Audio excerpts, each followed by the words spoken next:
मोटी रानी परी। परीलोक में बहुत सारी परियां रहती थी। उन सब में खास एक रानी परी थी। सब लोगों को ये लगता था कि रानी परी पूरे परीलोक का ध्यान रखेंगी और सबकी मदद करेंगी, पर यहाँ पर तो कुछ उल्टा ही चल रहा था। चलो देखते हैं ये मोटी परी की कहानी। आज तक परीलोक में ऐसी रानी परी थी जो सबकी मदद करती थी और सबको अच्छे बुरे का ज्ञान देती थी, पर इस बार तो कुछ अलग ही था। ये है रानी परी और ये रानी परी अपने आकार के साथ साथ दिमाग से भी बहुत मोटी थी। इस बार परीलोक को ऐसी रानी परी मिली थी जो सिर्फ और सिर्फ सिंहासन पर बैठकर खाती रहती थी और इतना सारा खाना खाने के चक्कर में वो बहुत ज्यादा मोटी थी। रानी परी इतनी मोटी थी कि अगर वो एक बार बैठ जाती तो उसको उठाना मुश्किल हो जाता था, लेकिन फिर भी वो कभी खाना नहीं छोड़ती थी। पूरे दिन बस खाती रहती थी।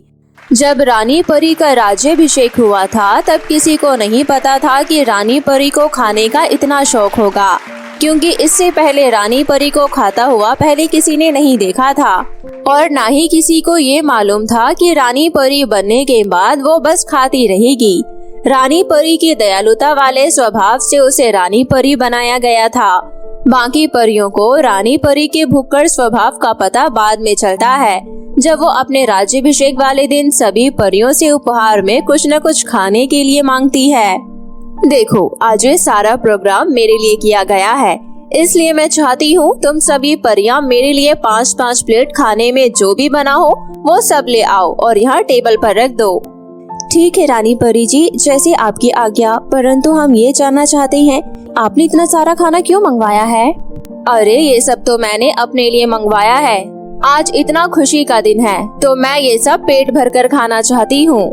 रानी परी की आज्ञा सुनकर सभी परियां गरम गरम खाना टेबल पर रख देती हैं और रानी परी कुछ ही मिनटों के अंदर वो सब खाना खत्म कर देती है। ये सब देखकर बाकी परियों को लगता है कि रानी परी ने काफी दिनों से कुछ नहीं खाया था। वो शायद किसी शक्ति को तैयार कर रही थी, इसलिए इतनी भूखी है। इसके बाद पूरा प्रोग्राम खत्म हो जाता है और रानी परी अपने कक्ष में चली जाती है। वहाँ पर जाने के बाद रानी परी के रोने की आवाज आती है। तभी वहाँ पर बाकी की परियां पहुँच जाती है। क्या हुआ रानी परी, आप इतना भावुक क्यों हो गई और आपकी आंखों में आंसू? अरे रानी परी भावुक नहीं होगी तो और क्या होंगी, उनका आज राज्याभिषेक हुआ है, ये बहुत गर्व की बात होती है। नहीं नहीं, मैं इसलिए नहीं रो रही हूँ। वो दरअसल बात यह है कि मुझे बहुत जोर से भूख लग रही है। मैंने पिछले 1 घंटे से कुछ नहीं खाया है। अभी अभी तो आपने इतना सारा खाना खाया है। बात यह है कि मुझे हर घंटे भूख लगती है, फिर अब तो मुझे 1 घंटा हो गया है। मुझे अभी खाना ला कर दो। ठीक है, मैं अभी आपके लिए खाना लेकर आती हूँ। परी बचा हुआ खाना रानी परी को गरम करके खाने के लिए दे देती है, जिसमें शाही पनीर और तंदूरी नान थी। ठीक है, ये तुम यहाँ पर रख दो, तब तक खाने के लिए कुछ और ले आओ, जब तक मैं ये खा लेती हूँ। रानी परी के सामने इतना खाना रखकर परियां और खाना लेने के लिए चली जाती है। उन्हें समझ नहीं आता कि आखिर रानी परी कितना खाएंगी। एक एक करके परियां नया नया भोजन लाती है, पर देखती है कि धीरे धीरे सब खत्म हो गया है, परंतु रानी परी अभी भी खाए जा रही है।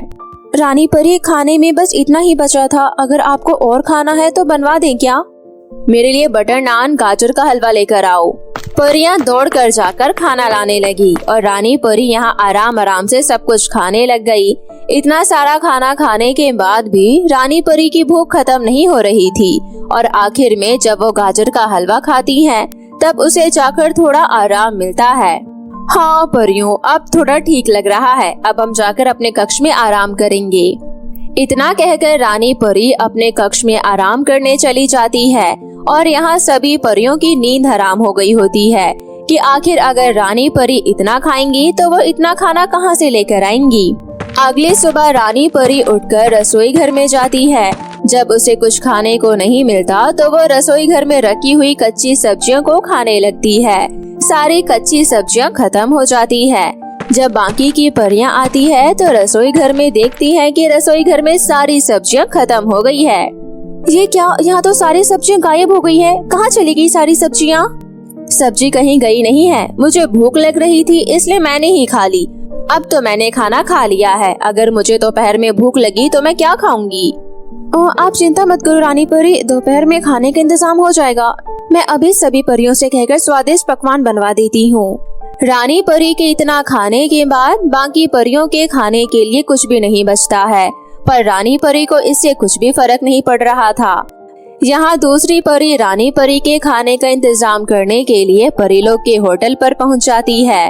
होटल से परी रानी परी के लिए स्वादिष्ट बिरयानी खाने के लिए भेज देती हैं। होटल से 2 प्लेट बिरयानी खाकर रानी परी का खुश नहीं होता है, पर वहाँ पर कोई परी मौजूद नहीं होती, इसलिए वो किसी से दोबारा खाना नहीं मंगवा पाती है।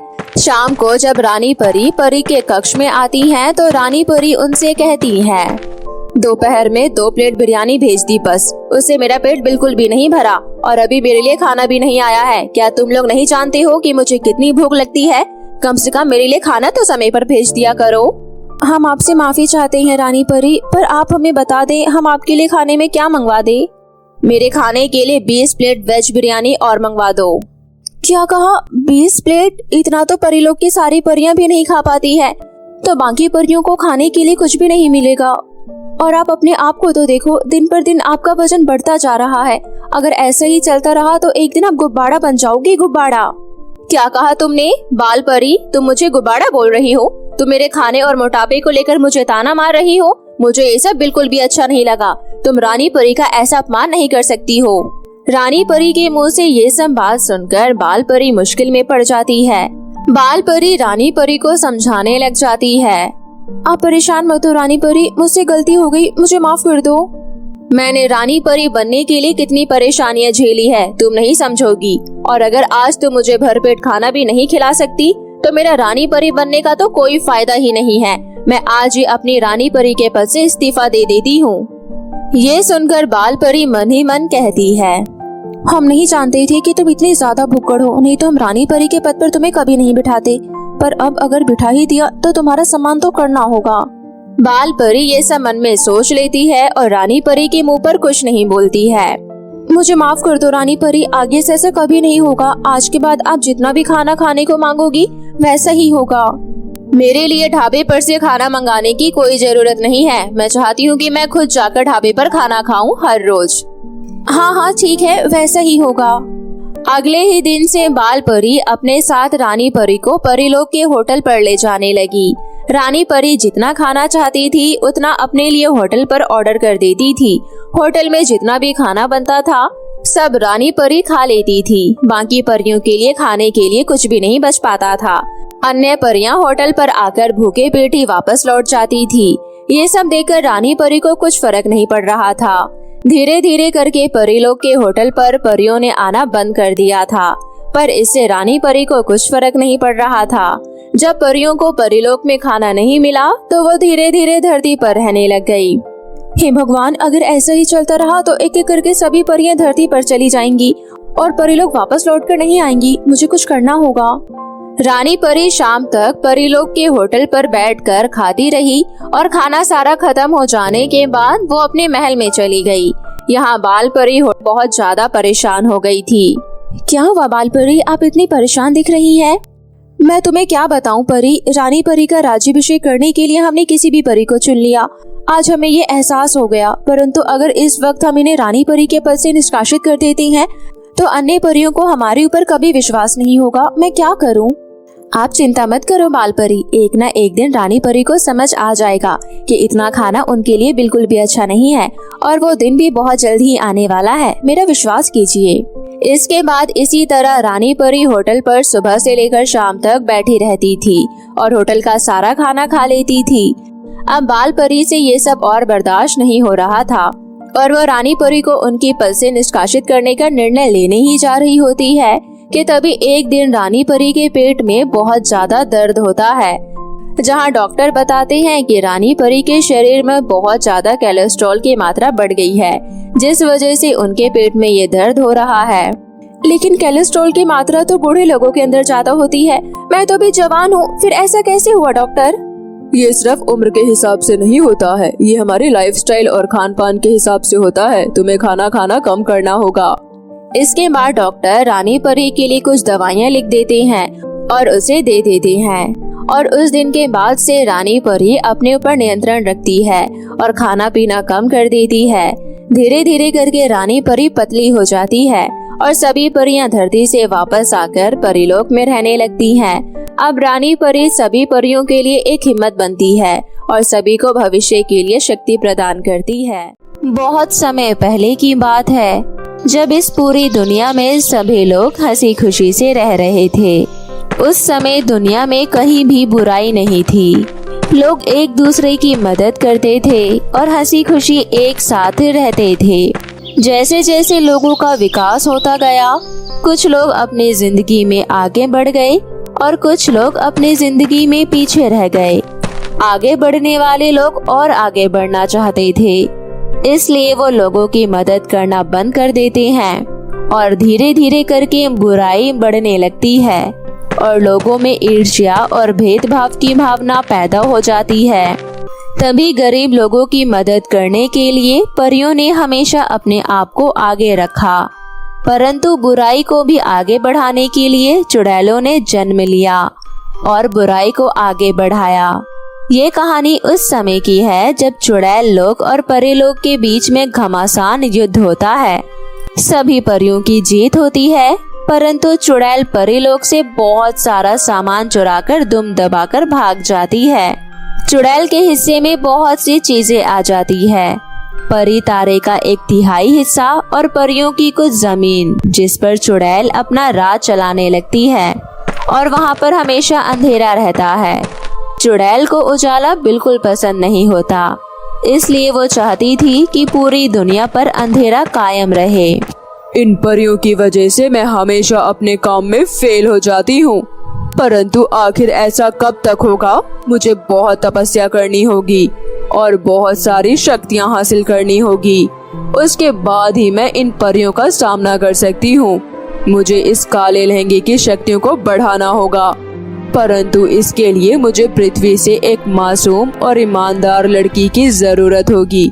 वही मेरी मदद कर सकती है। मुझे देखना होगा। चुड़ैल चाहती थी कि वो पूरी पृथ्वी के साथ साथ परीलोक पर भी कब्जा कर ले और हर जगह अंधेरा कायम कर ले, परंतु चुड़ैल की शक्तियां अभी कमजोर थी और वो उन्हें आगे बढ़ाना चाहती थी। चुड़ैल के पास एक बुराई का लहंगा था, परंतु चुड़ैल उसका प्रयोग करना नहीं जानती थी, इसलिए वो बहुत दिनों तक तपस्या करती है। तब उसे पता चलता है कि उस बुराई के लहंगे की शक्तियों को केवल एक मासूम और ईमानदार लड़की ही इस्तेमाल कर सकती है। तभी उस लहंगे की शक्तियाँ बाहर आएंगी, नहीं तो वो लहंगा एक आम लहंगा रह जाएगा। चुड़ैल ने हमेशा उस लहंगे को अपनी गुफा में रखा और वो पृथ्वीलोक पर एक समझदार ईमानदार लड़की की तलाश में घूम रही थी। पृथ्वी पर एक छोटा सा गांव था जिसका नाम उमरान था। इस गांव में एक पूजा नाम की लड़की रहती थी। पूजा का एक शोरूम था जिसमें वो सुंदर सुंदर कपड़े बेचती थी। पूजा एक बहुत अच्छी दुकानदार थी। पूजा की दुकान पर बहुत अच्छे अच्छे कपड़े थे। तभी वो चुड़ैल पूजा की दुकान के सामने से गुजर रही होती है। पूजा की दुकान पर सुंदर सुंदर कपड़े देखकर चुड़ैल उस दुकान के अंदर आती है और कहती है, सुनो लड़की, तुम्हारा शोरूम तो बहुत अच्छा है। तुम्हारे कलेक्शन भी बहुत अच्छे हैं। क्या तुम मेरे लिए कोई बढ़िया सी ड्रेस दिखा दोगी? चुड़ैल बहुत ज्यादा डरावनी थी और दिखने में भयंकर लग रही थी। पूजा चुड़ैल को देखकर डर जाती है और डरते हुए कहती है, मुझे माफ कीजिए, परंतु आपने ये अपना क्या भेष बना रखा है? आप कितनी डरावनी लग रही हैं। आप हमारे शोरूम में देख लीजिए, आपको जो ड्रेस पसंद आए आप खरीद सकती हैं। उसके बदले आपको मुझे पैसे देने होंगे। तुम तो बहुत बदतमीज लड़की हो जो मुझसे इस तरह से बात कर रही हो। तुम्हारी हिम्मत कैसे हुई मुझसे ऐसे बात करने की? मेरा नाम कायरा है और मैं यहाँ पर कपड़े खरीदने आई हूँ, समझ गई? अगर तुम अपनी खैरियत चाहती हो तो मुझे जल्दी से अच्छे अच्छे ड्रेस दे दो। पूजा चुड़ैल की इतनी मोटी और भारी आवाज सुनकर बहुत डर जाती है और वो डरते डरते चुड़ैल को अपने शोरूम की ड्रेस दिखाने लगती है। चुड़ैल को बहुत सारी ड्रेस पसंद आ जाती है और वो उन सभी ड्रेस को ले लेती है। चुड़ैल उन ड्रेस को ट्रायल रूम में पहनकर देखती है। चुड़ैल उन कपड़ों में बहुत खूबसूरत लगने लगती है। अरे वाह, कमाल हो गया। वाकई में तुम्हारी दुकान पर बहुत अच्छी अच्छी ड्रेस है। मुझे तुम्हारे ये कलेक्शन देखकर बहुत अच्छा लगा। मैं अपनी बाकी के दोस्तों को भी तुम्हारे इस शोरूम में जरूर भेजूंगी। अच्छा ठीक है, तो मैं चलती हूँ। ये सारी ड्रेस मुझे दे दो। ये सारी ड्रेस तो मैं आपको दे दूंगी, लेकिन इन सब के पैसे लगेंगे। आपके पास पैसे तो है ना? तू जानती नहीं लड़की, किससे बात कर रही है? लगता है तुझे मेरे बारे में कुछ पता नहीं है। मैं एक बहुत शक्तिशाली चुड़ैल हूँ। अगर तूने मुझसे एक बार और पैसे मांगे तो मैं अभी काला जादू करके तेरी ये पूरी दुकान खत्म कर दूंगी। समझ गई? चुड़ैल का इतना कहने के बाद पूजा बहुत डर जाती है और वो अपने मुंह से एक शब्द भी बाहर नहीं निकालती। परंतु वो सारी ड्रेस लेकर चुड़ैल बहुत खुश थी। इसलिए चुड़ैल पूजा को अपने सर का ताज उतार कर दे देती है। सुनो लड़की, मेरे पास तुम्हें देने के लिए कुछ नहीं है, इसलिए मैं तुम्हें अपना ये ताज दे रही हूँ। तुम्हें जो कुछ भी चाहिए तुम इस ताज से मांग सकती हो। ये बहुत शक्तिशाली है। अगर तुम्हें पैसे चाहिए तो जब मैं अगली बार आऊंगी तो तुम्हें पैसे दे दूंगी। तब तक के लिए तुम ये रख लो, जो मैंने खास परीलोक से चुराया था। चुड़ैल वो ताज देकर वहाँ से चली जाती है और बेचारी पूजा वो ताज लेकर सोचती रहती है कि आखिर वो इस ताज का क्या करे। हे भगवान, ये चुड़ैल मुझे क्या देकर चली गई है? आखिर इस ताज का मैं क्या करूं? चुड़ैल तो कह रही थी कि मैं इससे कुछ भी मांग सकती हूँ, परंतु मैं इससे कुछ भी कैसे मांगूं? इसका इस्तेमाल करने के लिए कौन सा मंत्र है? पूजा को कुछ समझ नहीं आता कि आखिर वो उस ताज का इस्तेमाल कैसे करे। तभी पूजा को 3-4 मंत्र याद होते हैं। पूजा वो 3-4 मंत्र बोलती है। खुल जा सिम सिम, खुल जा सिम सिम, खुल जा सिम सिम। अरे इसमें से तो कुछ पता ही नहीं चल रहा। झिंगा लाला हु, झिंगा लाला हु। ओहो भगवान, इस ताज का मैं इस्तेमाल कैसे करूं? ऐसा कौन सा मंत्र बोलूं जिससे मैं इस ताज का इस्तेमाल कर पाऊं? अरे हाँ, मुझे एक और मंत्र याद आया जो मेरी माँ ने मुझे बचपन में बताया था। आबरा का डाबरा, जल्दी से अपना जादू दिखाओ। जैसे ही पूजा इतना बोलती है, उस ताज के अंदर से रोशनी निकलने लगती है और वो ताज चमकने लगता है। तभी पूजा को समझ आ जाता है कि अब ताज का इस्तेमाल किया जा सकता है। तभी पूजा उस ताज से बहुत सारी सुंदर सुंदर ड्रेस मांगती है और पूजा के कहे अनुसार वहाँ पर बहुत सुंदर सुंदर ड्रेस आ जाती है। ऐसी ड्रेस पूजा ने पहले कभी नहीं देखी थी। इतनी सुंदर ड्रेस देखकर पूजा बहुत खुश हो जाती है और उन सभी ड्रेस को अपने शोरूम पर लगा देती है। ड्रेस को शोरूम पर लगाने के बाद ही जैसे ही लोग उन ड्रेस को देखते हैं, सभी लोग पूजा की दुकान में घुसने लगते हैं और कपड़ों को खरीद लेते हैं। पूजा की बहुत अच्छी खासी कमाई हो जाती है और पूजा बहुत खुश हो जाती है। पूजा उस जादुई ताज को अपने पास हमेशा हमेशा के लिए रख लेती है और जब भी उसे जरूरत पड़ती है वो उस ताज का इस्तेमाल कर लेती है। तभी एक दिन दौरे पर चुड़ैल फिर से निकलती है और वो देखती है कि पूजा की दुकान अब बहुत बड़ी हो गई है और उसके पास अब बहुत सारे पैसे भी आ गए हैं। चुड़ैल पूजा की दुकान के अंदर जाती है। तभी वो देखती है कि ताज तो बहुत चमक रहा है और पूजा उससे बहुत सुंदर सुंदर ड्रेस मांग रही है। चुड़ैल ने कभी उस ताज का इस्तेमाल नहीं किया था क्योंकि चुड़ैल को उस ताज का इस्तेमाल करने का मंत्र मालूम नहीं था। ए लड़की, मैंने सब देख लिया है कि तुम किस तरह से इस ताज से इतनी सारी ड्रेस ले रही हो। मैं कह रही हूँ जल्दी से ये ताज मुझे वापस कर दो और इसे इस्तेमाल करने का मंत्र मुझे बता दो। नहीं, मैं तुम्हें इस ताज का इस्तेमाल करने का मंत्र कभी नहीं बताऊंगी। मैं जानती हूँ तुम एक बहुत बुरी चुड़ैल हो और तुम इस ताज की शक्तियों का गलत उपयोग करोगी।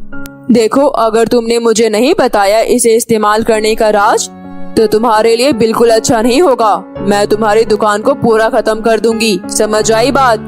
देखो चुड़ैल, तुम कुछ भी कर लो, परंतु मैं तुम्हें इसका इस्तेमाल करने का मंत्र नहीं बताऊंगी, कभी नहीं बताऊंगी, चाहे इसके लिए मुझे अपनी जान भी क्यों ना देनी पड़े। अच्छा, लगता है तो तू ऐसे नहीं मानेगी, तुझे सबक सिखाना ही पड़ेगा। पूजा को सबक सिखाने के लिए चुड़ैल पूजा की पूरी दुकान में आग लगा देती है और पूरी दुकान चारों तरफ से जलने लगती है। पूजा किसी तरह से वो ताज अपने हाथ में लेकर दुकान से बाहर आ जाती है और वहाँ से छुपाने के लिए जंगल में भाग जाती है। जब पूजा जंगल में पहुँच जाती है तो चुड़ैल देखती है कि पूजा आसपास कहीं नहीं है। चुड़ैल पूजा को ढूंढने के लिए इधर उधर घूमने लगती है, परंतु पूजा उसे कहीं दिखाई नहीं देती। ओह, इस पूजा की बच्ची ने तो मुझे धोखा दे दिया है और वो जादुई ताज को पता नहीं कहाँ चुरा कर भाग गई है। मुझे पता लगाना होगा, नहीं तो ऐसा ना हो वो जादुई ताज वापस परियों के हाथ लग जाए। अगर ऐसा हो गया तो मेरी सारी शक्तियाँ कमजोर पड़ जाएगी और परियां फिर से जीत जाएगी। चुड़ैल पूजा को ढूंढने के लिए इधर उधर घूमती है और पूजा डर के मारे जंगल के बीचों बीच बैठ जाती है। हे जादुई ताज, आज तुम्हारी वजह से देखो कितनी परेशानियां उठानी पड़ रही है, परंतु मैं तुम्हें उस चुड़ैल के हवाले कभी नहीं करूंगी। मैं नहीं चाहती हूँ कि इस दुनिया पर चुड़ैल का राज हो। पूजा, शायद तुम नहीं जानती हो, मेरी एक बहुत बड़ी खासियत है। मुझे कोई भी ऐसा व्यक्ति इस्तेमाल नहीं कर सकता है जिसके मन में छल और कपट हो। तुम एक बहुत ही ईमानदार लड़की हो, इस वजह से तुम मुझे इस्तेमाल कर सकती हो, परंतु अब समय आ गया है जब मुझे वापस परीलोक जाना होगा। मैं अभी सभी परियों को यहाँ बुला लेती हूँ, उसके बाद मैं सभी परियों को उनकी शक्तियाँ वापस कर दूंगी और वो परियां चुड़ैल को वापस से कैद कर लेंगी। इतना कहने के बाद जादुई ताज अपनी शक्तियों से सभी परियों को अपने सामने प्रकट कर लेता है। परियां उस ताज को देखकर बहुत खुश होती है और वो ताज को अपने पास रख लेती है और सभी परियां पूजा को धन्यवाद देती है कि उनकी वजह से आज परियों को वापस ताज मिल पाया है। देखिए, आप लोग मुझे धन्यवाद मत कहिए, मैं तो बस ये चाहती हूँ कि ये ताज कभी भी चुड़ैल के हाथ नहीं लगना चाहिए, नहीं तो वो इस पूरी दुनिया पर राज करेगी और किसी को खुश नहीं रहने देगी। मैं चाहती हूँ आप चुड़ैल को वापस फिर से कैद कर ले, कहीं ऐसा ना हो कि वो कहीं भाग जाए। नहीं पूजा, ऐसा नहीं हो सकता। चुड़ैल कितनी भी दूर क्यों ना चली जाए, वो हमारी नजर में रहेगी। हम उसे अभी कैद कर लेंगे, परंतु तुमने हमारी मदद की है, इसलिए हम तुम्हें वो जादुई काला लहंगा देना चाहते हैं जो चुड़ैल से वापस हमें मिला है। तुम ये लहंगा रख लो, इस लहंगे की मदद से तुम हमेशा खुश रहोगी। तुम्हें जब भी किसी चीज की आवश्यकता हो तो तुम इस लहंगे से मांग सकती हो। क्या सच में मैं इस लहंगे से नई और खूबसूरत डिजाइन के लहंगे भी मांग सकती हूँ? हाँ पूजा, तुम इस काले लहंगे से कुछ भी मांग सकती हो। इस लहंगे को भी केवल ईमानदार लोग ही इस्तेमाल कर सकते हैं। अगर तुमने जरा भी छल कपट करने की कोशिश की तो इस लहंगे की शक्तियाँ खत्म हो जाएगी। नहीं, मैं कभी इस लहंगे की शक्तियों का गलत इस्तेमाल नहीं करूंगी। पूजा परियों को धन्यवाद देती है और वो लहंगा लेकर वापस अपनी दुकान पर आ जाती है और लहंगे से बोलकर अपनी दुकान को फिर से पहले के जैसा कर लेती है और पूजा अपनी दुकान चलाने लगती है। वहाँ परियां चुड़ैल को वापस अपनी जादुई शक्तियों से कैद कर लेती है और फिर से बुराई का खात्मा और अच्छाई की जीत हो जाती है।